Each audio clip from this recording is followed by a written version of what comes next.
Hello, I know it's only November, but it's all Christmases and carols and christenings this week. We've got some lights at Windsor Castle. We've got news of a carol service, and not uncontroversial news that is.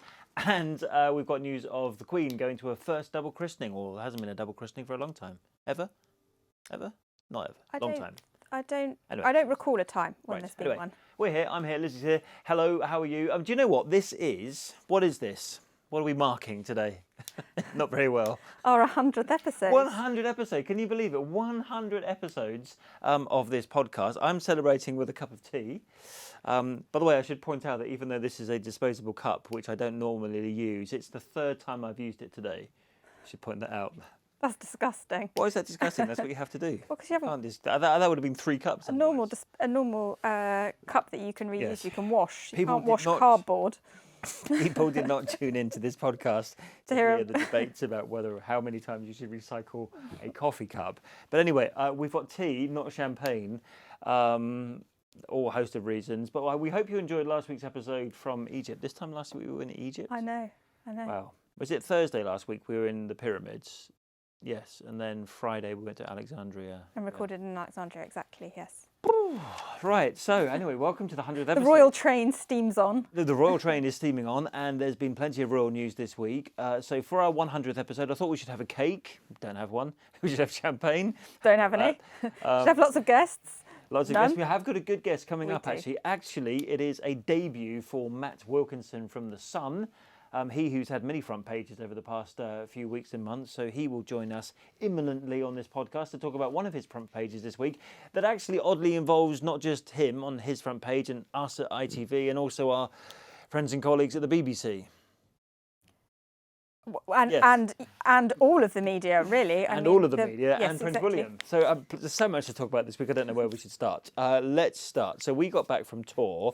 Then I think last weekend there was a christening. Should we start with the christening? Let's start with the christening. Let's start with the Queen. We like to keep things in the correct order on this podcast. So, as you say, there was a rare double christening that was held at the chapel that's at Royal Lodge, the All Saints Chapel, and it was for You've been to said chapel. We've been outside it, not in it. I have been, right. and it's quite rare to be able to go there. But yes, I went. It was where you went in the days after Prince Philip's funeral to interview the Duke of York and the Countess and Earl of Wessex. Now I am slightly worried that you were going to ask me the names of the children who were christened. Now let me have a think. One was not Beatrice's child, but Eugenie's child. Yep.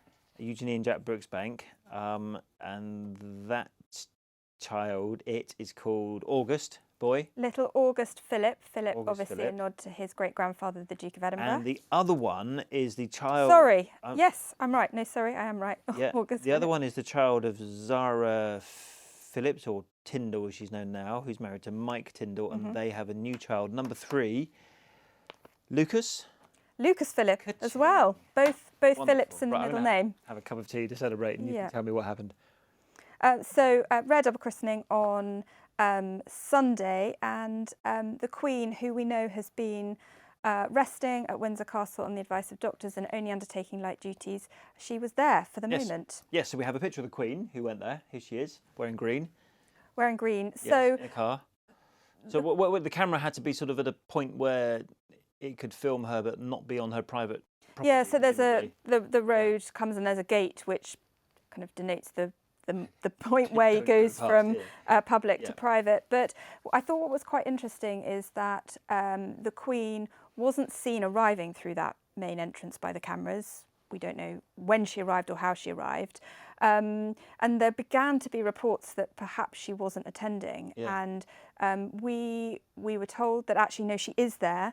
And then she left via that main entrance in front of the cameras. And I wondered, perhaps they were quite keen to show us, yes, the Queen is at this service. And she was, just like we were saying last week, I wonder whether or not they were saying, well, let's send a camera to the event when she saw the Chief of the Defence Staff retire, just to kind of say, here's the Queen, she's still doing her light duties. It was actually quite late in the day, wasn't it? It was like an afternoon christening, and being the winter in the UK as it is now, it was getting rather dark. Yeah, sort of mid-afternoon, but by the time they left, it was dark, so that the cameras the flashes on the cameras lit up the car, so you could see the Queen very visibly in the back seat. Yes, and Eugenie as well arrived smiling. Saw Eugenie, although they've had... I had to do a thing with when I put it up onto our Instagram page, I had to sort of like slide up and down with all the little filters to get actually, because there was a big reflection on the front.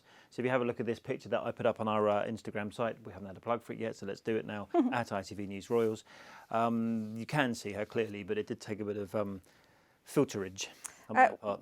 Very sadly though, Princess Eugenie's father-in-law, George Brooksbank, Jack's father, he sadly died just days before his grandson, August, was christened. He'd been ill for some time and understood to have had coronavirus last year.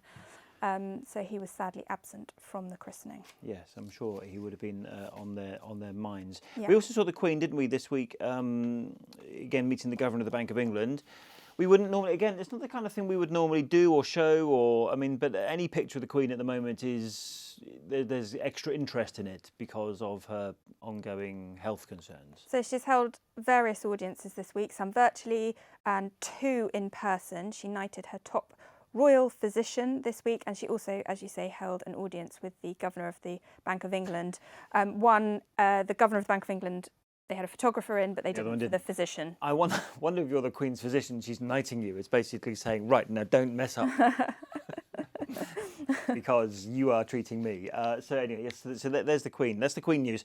But it's we've talked about her returning to light duties and working, and she clearly is. I mean, But no public engagements outside palace walls yet. No public engagements outside palace walls. One wonders what will happen. For 95, she's still keeping a pretty busy schedule. Yes, indeed. And I'm sure there's all the red boxes and things that she does for the rest of her week in any case.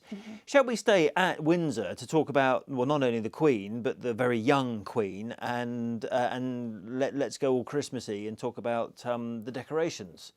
Yeah. Why not? Christmas has come to Windsor Castle. What I came into journalism for is to talk about Christmas trees at Windsor Castle. So there is a 20-foot high tree installed in the Grand St George's Hall, and the Queen's pantomime costumes from when she was a princess have gone on display. So these are costumes from 1943 and 44 during the war, when her and her sister Margaret Rose were putting on concerts, weren't they, at Windsor Castle. So they did pantomimes across several years as young princesses, but as part of this exhibition, their costumes from Old Mother Red Riding Boots have gone on display for the first time. Right. Now, I note from my notes that there are children that went to see the pantomime costume this week, or whenever they went, must have been this week, from the Royal School in Windsor. And it turns out that Elizabeth and Margaret performed the pantomime with children from the Royal School in Windsor during the 1940s. Yeah, that's true. Now, the key thing would be to find someone who was from that school and still alive, but they'd have to be like the Queen in their 90s. In their 90s. So. Yeah, so they used to perform, and it was they raised money, I think. And what's quite lovely is that the Duke of Edinburgh spent Christmas at Windsor Castle in 1943, and he saw a young Princess Elizabeth Aladdin one, didn't he? In a performance, which was obviously where he decided that this was the girl of his dreams. She would have been what, kind of 16, 17 at that time, maybe. So, and decided that this was the one that he would marry and be with for the forthcoming 73 years. Actually, talking of which, or did we mention this last week? There was an anniversary. She spent her first anniversary without Prince Philip, didn't she, last week? The 20th of November would have been their 74th. The 74th, yes. Anyway, so we've got so that's pantomime. What about Christmas trees? It's a big old Christmas tree. And big old Christmas tree. Christmas. Did you know Christmas used to be? They used to celebrate Christmas at Windsor Castle before they moved until 1988. When they moved it to Sandringham, because Windsor Castle was being rewired. So it was moved there, and the first time it came back to Windsor Castle was last year, when the Duke and the Queen spent it there due to the COVID pandemic. The more trivia, where, without looking at your notes, where are the 2 Christmas trees in Windsor Castle? No. One's in St George's Hall, as I said at the beginning, and the other one I've got, I don't know. The Crimson Drawing Room, which I think we've been to, haven't we? It's the semi-state rooms that are at the back of Windsor Castle that are normally only open when the Queen isn't there, but obviously she's always there at the moment. So the semi-state rooms. So basically, if you get a ticket to visit Windsor Castle and you buy them through the Royal Collection Trust, the charity which operates the Buckingham Palace, Windsor Castle, Palace of Holyrood House, you don't only get to see massive, great, whopping big Christmas trees, but you get to see some costumes that the Queen was wearing in 1943, which, by all accounts, is quite historic. So Christmas at Windsor Castle is on from November 25th, today, until January the 3rd, and the Princess's Pantomimes display is on from November 25th to the 31st of January. And there we go. As you say, tickets available from the Royal Collection Trust. Trust. Because they can keep the pantomime costumes on display, but they can't keep have the Christmas Christmas. decorations. No, that's bad luck. Very bad luck indeed. Now, shall we talk about some carols, Christmas carols? Now, we are going to have a chat with the Royal Editor of The Sun. Royal Correspondent or Royal Editor? Let's ask Matt Wilkinson when he comes on. Yeah, I'm not sure. What his official title is. He had a front page story on, we will wrap these two stories together. He had a front page story and he's just messaged me to say, meeting hasn't started. So we better go on with it. We'll be a minute. Give us a minute. Yeah, we're getting there. He had a front page story about the BBC documentary on Monday, which the royal family weren't happy about, particularly Prince William. And Prince William's basically decided that the BBC can't run a Christmas carol program concert at Westminster Abbey on the BBC anymore, and it's gone to ITV very late in the day. Let's chat to Matt. I'm going to hook up with him, and Lizzie's going to hook up with him on Zoom, and this is what he told us. Matt, a debut appearance from you on our 100th episode. I mean, I thought we'd basically save the best until this significant moment in our history. I feel very honoured. Thanks, guys. Yeah, we are celebrating with a cup of tea. Have you got anything there to celebrate with? Yes, it's just water. Look at the pair of you with your paper cups. Prince Charles wouldn't be happy with either of you. This is cardboard. This is recyclable. Our whole office is eco-friendly these days. That's good. I did have to explain to our podcast viewers, not that they want to know this nonsense, is that this is the third time I've used this cup today with tea. So I'm kind of doing what I should do. Yeah, you're saving the planet there, Chris. Well done. Anyway, no, so why are you on? You're on because you had yet another front page exclusive this week, and we thought we would get you on to talk about it, but also because you're a friend of this podcast. Now, why is it that you tune into this podcast on a reasonably regular basis? Oh, you got me there. I do enjoy your podcast. I find it friendly and informal. I often watch it. Often listen to you when I'm in the gym because it's a nice, cosy, sometimes half an hour, and that's just about my limit on the treadmill. So I might enjoy it. Yeah. We don't really want to hear the niceties. We want to hear what you've really told us about what you think of the podcast and what we remind you of. What, the IKEA analogy? Yeah. Right. Okay. Yeah, I thought that was just secret between us. No, we want our millions of viewers to know about it. Because I know you and I've worked with you on several jobs and stuff, and I see you how you operate together, and it's a great team. But it reminds me when I listen to you of a couple, a married couple, been together for a long time, but still happy. But they're driving back from IKEA, and Chris is getting a little bit irate, and Lizzie is trying to calm him down, trying to explain it's fine. When we get home, we'll go through all the instructions and we'll put it all together. And Chris just wants to get ahead and just pull his equipment out. We're going to build the wardrobe. We're going to start at number one, then follow the instructions. And he's going, when was the last time we'll be fine. Anybody followed instructions from IKEA? I mean, nobody does it. I mean, I would. Definitely. Yeah, exactly. Me and Lizzie are on the same page here, Chris. You throw all the tools and screws on the floor, and then you just start building. So the analogy is quite right, Matt. I think I'm spot on. Where do you stand on IKEA instructions? Oh, I get a man in. You wouldn't even bother. Yeah, I find someone up and do it, and I just sit down and listen to DIY is not your strong point, no? It is a bit of a pain, isn't it? So I'm sure our viewers probably don't want to hear about. Where are you at the moment? What am I looking at? Is this the Sun HQ?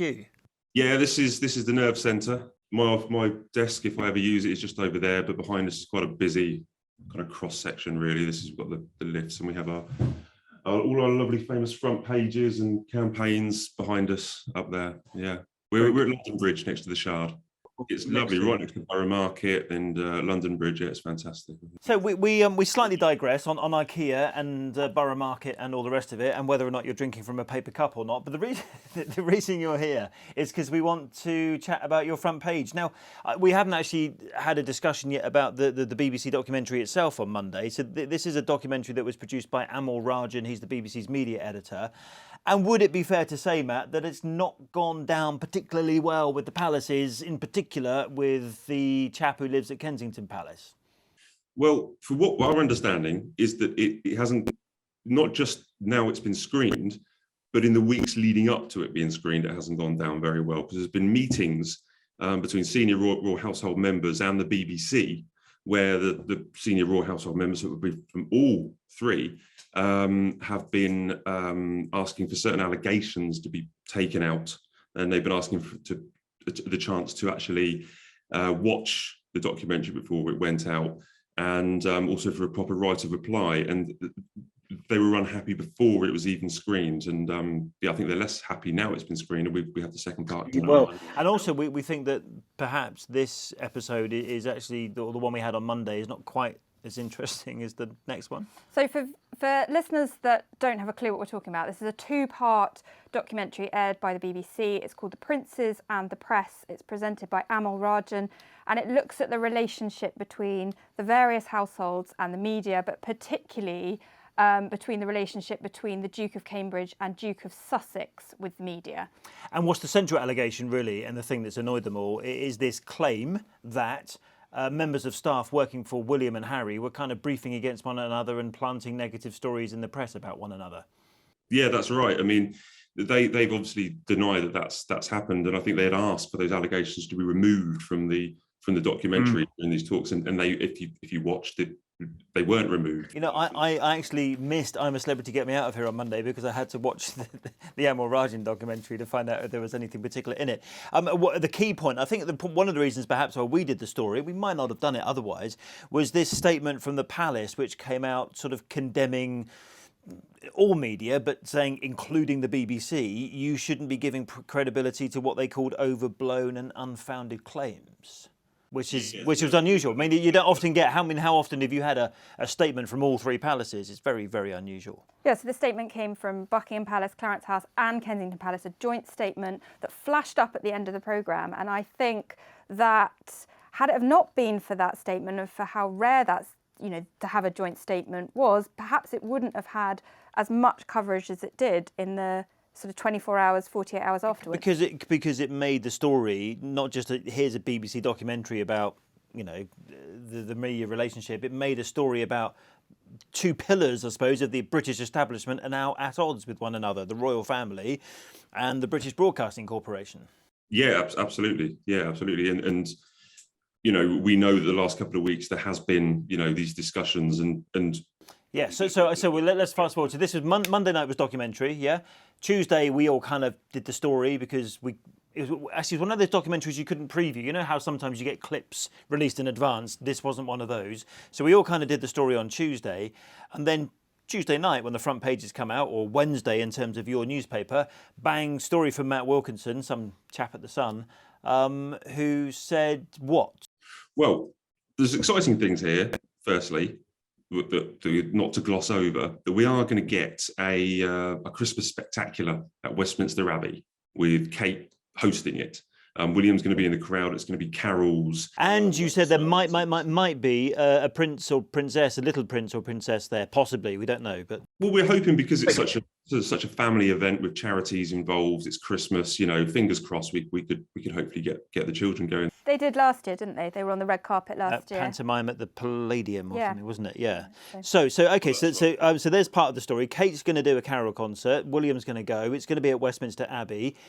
Interestingly, it's being made by BBC Studios, which is the production arm of the BBC. But here is the nub of the story. Who's going to broadcast it? Not the BBC. You have that pleasure, I believe. But timing is everything. Because ordinarily, if a decision was made that BBC would screen it or BBC would film it and then ITV would then screen it, ordinarily it wouldn't be front page news. But with the background of what we know what's been going on in the last couple of weeks, the decision, which I think was offered to ITV as recently as last week. Was it last week? Well, as far as I was told by a source at the broadcaster, is that it kind of slipped into the Christmas schedules as late as last week. Now, you think this is like towards the end of November, and broadcasters have probably got all their Christmas schedules tied up months before that. So it rather suggested, as your story claimed, that William basically said, given what happened in this documentary and the claims that the BBC made, you ain't showing my carol service. Exactly. And obviously Kensington Palace haven't come out and put a statement saying that is the case, but they haven't actually told us that it's not the case, which is often the way in which we confirm things in this bizarre world in which we live. And they would, as you experienced, they would tell us, I believe, if we weren't right on yes, on what.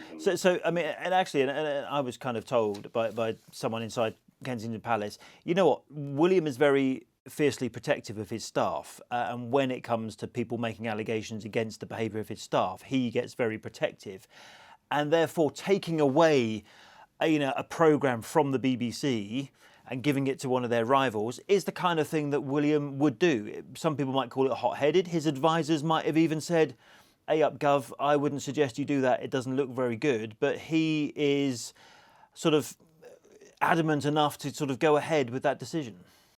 Well, I think there was the household and the Cambridges. I think they had a series of options before the princes and the press came out, where they were talking about maybe getting Ofcom involved, maybe getting their lawyers involved, and there was also this idea that there could be a BBC boycott, where they could boycott, all events. All three households would come together and boycott everything. I mean, that's a pretty big step, because you only got to think about, Earthshot. Where was Earthshot broadcast? The BBC. The BBC. Where have other events like the Commonwealth Baton Relay? A lot of that kind of stuff, because it is very much establishment stuff, goes on the BBC. And I would have thought very much that this was exactly where this carol concert was going to end up in the days before Christmas. Which is why, as I think Matt said earlier, it becomes a story, because it would have ordinarily been housed at the BBC, but it is now moved, and that's why it's interesting. And when I spoke to ITV's sources yesterday, they were sort of saying we still haven't actually done the contract. We haven't signed the contract. In other words, worked out how much we're going to pay for this programme, which is being made. Now, our understanding is it's being filmed on December the 8th, which is quite soon. And ITV still haven't, as of yesterday, still hadn't actually signed on the dotted line for what they're going to pay for it. I mean, that rather suggests it's all very last minute. And I was told last week there was a wobble in the whole project, Kate's Carol concert project, and presumably that wobble was exactly that. The BBC was no longer going to be entitled to show it. Yeah, it's very much a live story. It's very much a live story where I would be led to believe that the broadcasters and the royal family are still talking about this. Yeah. But the documentary, The Princes and the Press, it follows everything that we covered earlier this year, following Martin Bashir and the panorama. And remember that statement from William that was so strong and kind of heartfelt, kind of condemning the BBC, that this all follows that. Yeah, actually, let's have a listen to that statement, because we used it on News at 10 last night. Let's have a listen to what William said back in, was it May? Yeah. When the report came out about the Panorama documentary. Just a reminder of what William said about the BBC then. It brings indescribable sadness to know that the BBC's failures contributed significantly to her fear, paranoia and isolation that I remember from those final years with her. But what saddens me most is that if the BBC had properly investigated the complaints and concerns first raised in 1995, my mother would have known that she'd been deceived. She was failed not just by a rogue reporter, but by leaders at the BBC who looked the other way rather than asking the tough questions.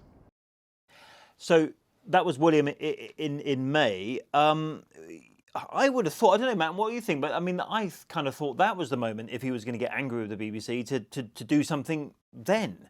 Because this was a very serious, report, which basically accused the BBC of meddling with Diana towards the end of her life. I mean, it doesn't get much more serious than that.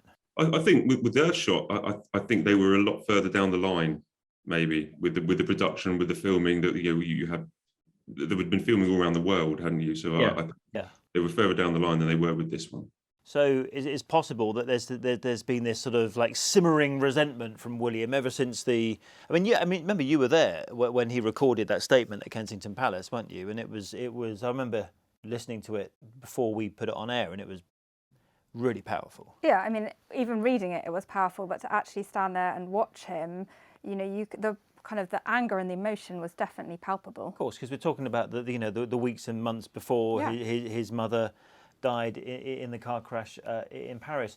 So all in all, I mean, what do you think? Will there be longer term consequences for the BBC, or is this just a sort of, okay, I've taken the carol service off you, just a warning, and then it all goes back to normal in January? What do you think? Well, yeah, it could just be a shot across the bows right now. It could just be, as I said, they had a couple of options, a couple of tactics that they could use, and this is one that they, we can maybe construe that they have used it as a little kind of a power that they have. I mean, William, we talk about Earthshot and this.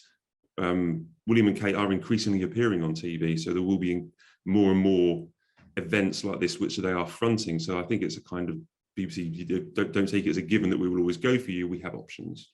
And I think, we've only had one episode. Next week's episode, the second, that's expected to delve into the relationship between William and Harry and the media in the years for the Sussex's departure as working royals. So the really controversial years are yet to come.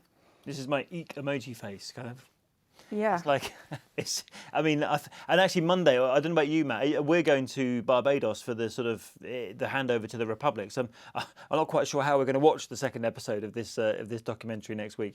No, because no one's getting advanced screenings, so no one's able to see it, no one knows what's going to happen in it. So, yeah, there's also a podcast as well. That they haven't seen. There's I think it's a 4 or 5 part podcast called Harry, Meghan, and the Press that hasn't also been shown to the. Oh, that's interesting. I didn't know that. That's so that Amal Rajan, we presume, has recorded a podcast that will go alongside this, looking at the whole thing with the press. So and that starts on Monday, I think. So there's not just the 2-parter. We've also got more in a podcast. Yeah.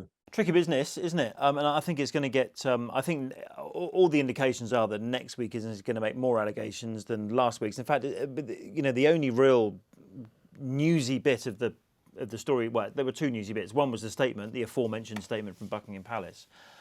And actually, should we read that in full? Because we haven't done that yet, and we could. That's my job as following the instructions. You're on the following IKEA instructions person. Instructions. Yeah. I'll read the full statement that has come from Buckingham Palace, Clarence House, and Kensington Palace. A free, responsible, and open press is of vital importance to a healthy democracy.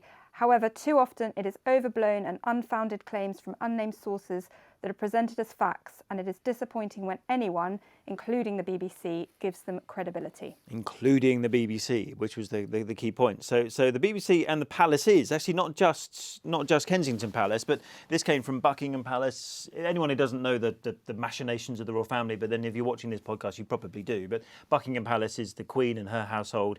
Clarence House is Charles and Camilla, Prince of Wales, Duchess of Cornwall. And then Kensington Palace, William and Kate. And this was a joint statement from all 3 of them, which is what we said was unusual. So that was one news story. The other newsy line I thought in it was Omid Scobie, the biographer of Harry and Meghan's Fighting Freedom book, who basically accused the palaces of briefing against one another. That's where a lot of the stories came from. Yeah, he did, and I think that's one of the allegations that the Cambridges and the royal families kind of wanted to know what was being said, so they could respond, and I don't think they felt they had the chance. There wasn't a representative from any of the palaces, and they hadn't seen the show, but there was the Meghan's solicitor. I think Amal Rajan said that. I think what the quote was. It was the Duchess of Sussex has given her permission to speak on her behalf. Yes, that's right. Yeah. She's speaking with the Duchess's permission, basically, wasn't it? And so you've got a recipe for much more antagonistic allegations and claims next week. If you've got Omid Scobie furthering his thoughts on where these negative stories come from, Jenny Affio appearing, speaking on behalf of the Duchess of Sussex. Yes, it could be. It could be an interesting show on Monday. Yeah, I don't know how we're going to watch it in Barbados, Chris. Yeah, well, you know what? We'll work that out on Monday. We'll try and. You'll probably be by the pool, and Lizzie will probably be sorting out all the the ins and outs and where you can come on this more often, Matt, if you're going to say things like that. Sorting out the travel arrangements. So, yeah. That's how this works. Yeah. So anyway, so that's next week, and we will of course dissect it in full. Probably worth bringing you then a couple of responses. This is what the BBC chairman, a chap called, I forget his name, Richard Sharp. A chap called Richard Sharp. He was on some online conference yesterday. So this is what he said about the BBC, and basically saying, we did something that the royal family weren't very happy with. So have a listen to Richard. We have tremendous respect for all aspects of the royal family. From time to time, this organisation produces programmes that may or may not meet with full agreement with different parts of the establishment. And we also spoke to Charles Anson. And Matt, you were saying it was quite interesting that Charles Anson, who is a former press secretary of the Queen, and actually we were saying, what a time to be a press secretary for the Queen. He had 1990 to 1997, so kind of took in Annus Horribilis, Windsor Castle fire, Charles and Diana divorce, Andrew and Fergie divorce, the loss of Royal Yacht Britannia, Diana's death. I mean, seriously, I'm surprised. And Panorama. And Panorama, Martin Bashir. I'm surprised Charles Anson is still alive. Yeah, that was a similar era to now, wasn't it? There was a lot going on then. A lot going on. If you're going to be a palace press secretary, and you, I think you said you saw it on News at 10 about him saying that the BBC weren't punished for Panorama, but certainly the taking away from the BBC their exclusive rights to film the Queen's Christmas broadcast was one of the things that was accelerated as a result of Panorama in 1996. Yeah, that was really interesting. That was on your report, I think, last night, wasn't it? Yeah. It was good to know that because I think they said that, as you said, they accelerated it, and you do wonder now. I think the Christmas broadcast, I mean, that would be a nuclear option to say the BBC couldn't screen it, but I don't think their cameras are even going in for the next... Well, they're not, but there's a reason for that, because we all take... Actually, I mean, I think, is this public knowledge or not? But basically, the people take it in turns. The BBC do it for 2 years and have done. ITV's job is to have it this year and next year, and then it's Sky's turn for the next 2 years. It just so happens that this year is ours. We film it, but... You know, the BBC and Sky broadcast it at 3 o'clock on Christmas Day, as does everybody else. So anyway, here's what Charles Anson said to us about what happened in 1996. The Panorama interview certainly accelerated the wish within the palace to share the task of making the Christmas broadcast with ITV. In other words, it made you think, right, we're definitely going to do this now. Yeah, so it certainly quickened the pace to get those arrangements in place. So that was Charles Anson. Matt, how was it? How was your first appearance on the podcast? Yeah, it was emotional. Yeah. Would you come back? Yeah, I'll do it all over again. That was great fun. Did you enjoy it? We'd have you back. Next time you have to bring champagne, though. What? Yeah. Okay. All right. Matt is also the corgi doggy correspondent, and when we were in Egypt and Jordan, I set him the task of finding out the name of the latest edition. Yes, let's remind everyone of the picture. When the Queen met the outgoing Chief of the Defence Staff in Windsor Castle. This is Candy. There was we know a dog. This one. Here's the dog. If you're watching on YouTube, you can see the dog. If you're not watching on YouTube, then you have to go onto our Instagram page to see this. But there's a new one. Matt needs to find it. So the dog in the picture in the video was Candy. Candy. Yeah? A doggy. Yeah. And a doggy is what? A cross between a corgi and a dachshund. Dachshund, thanks, Lizzie. And that was Candy. The other one's called Mick, but not M-I-C-K. It's Muick, like the loch, isn't it? In Balmoral. Yeah, and is he an actual corgi? Is Mick a corgi? Not a doggy corgi. I'm not taking this from Matt. This is Matt's. Okay, sorry. This is Matt's area. Matt, take it away. Tell us all about dogs. Mick's a corgi. Mick's a corgi. And Candy is a doggy. Anyone else? Any other dogs? We think there's a new puppy, don't we? Or there was a while ago. Yeah, I accept the challenge to find out the name. Okay. Sorry, I've not found out yet. You can come back on when you've got us a name. When you've got your front page splash about the Queen's latest dog's name, we will invite you on this podcast accordingly. So we will see you in a sunnier climate at the weekend, presumably. Yep. It's worth anyone saying, why the hell are they going to Barbados? There's a reason why we're going. We're not just going for a jolly, are we? No, good point. It's not. It's definitely not a holiday. It's not a holiday because something's happening on Monday into Tuesday, which is... I think is it midnight on Monday.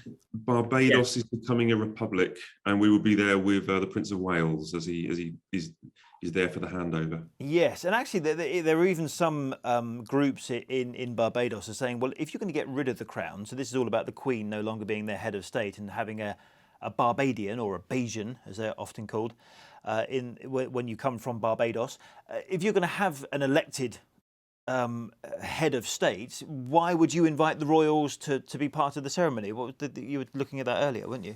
Yeah, and I think the other side of the argument would be to sort of smooth the transition. Although it's becoming a republic, it's becoming a republic within the Commonwealth, within the sort of the organisation. So it doesn't look like a snub to the Queen and the Prince of Wales. They've kind of invited him out there for the handover. Well, yeah, absolutely. I mean, I don't think anyone has opposed the idea of Barbados leaving. It's not like a hostile disappearance. You know, they've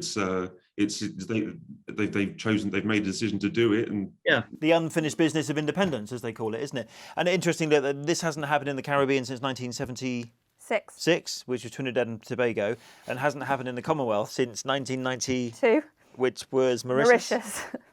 There we go. Right, all such facts will be discussed in great detail next week. Matt, thank you for coming on. It's a pleasure being here, and we shall do this again. So here are my instructions for IKEA. Can't throw that was things Matt's at analogy. Me. Anyway, I like that. It amuses me. Nearly got through my tea as well. It's no, we're going to follow the 1, 2, 3, 4, 5. And you're like, no, we'll just see how it goes. Most weeks you do ask me what we're going to start with, and I say I don't actually know. I know. And, I know.